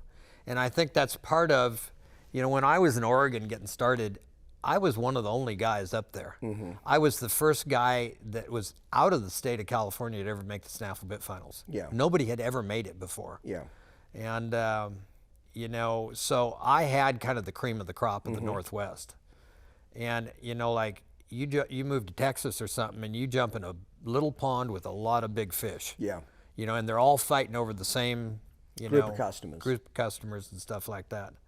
And, you know, so it's probably tougher to make it now, but there is more money in it while you're doing it. Yes. So the people that are willing to pay the sacrifice, pay their dues, really, really hump it and get after it, there could be some more money there. Right, right.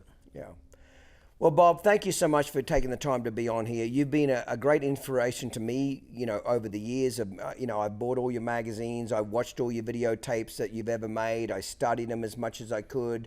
And you've been a great mentor to me personally. Even still today, you know, I'm learning the cow horse. I hire you 2 or 3 times a year to come watch my horses. You tell me what you like. You tell me what you don't like. You know, I send you my runs and so forth. You've given your lifetime to the performance horse industry, and I want to thank you. And I'll thank you on behalf of all the young guys and girls that came through your establishment over the last 40 years. Maybe some of them thanked you, maybe they didn't thank you, but I'll take the time to thank you on their behalf, because you did invest tremendous amounts of time into young people and to trying to carry on the next generation of horsemen. And I don't know personally of any horseman, at least in the reining and cow horse world, that has influenced as many great hands as you have. There's been great hands that have come out of other barns, but they've been one-hit wonders. You know what I mean? And you don't see that trainer produce another great young person for a long time. You are the one that consistently over 30 years produced great hand after great hand after great hand. So it's something I think all trainers should strive towards to do. Is my attitude was, a great manager should try to outproduce themselves. Absolutely. If I'm going to manage somebody, I want people to be better than me. Yeah. Does that make sense? If I'm going to manage them, I don't want to be threatened by them. I want them to be better than me. I tell people right now, Jeff Davis and Kristen Hammaker, they're better than me.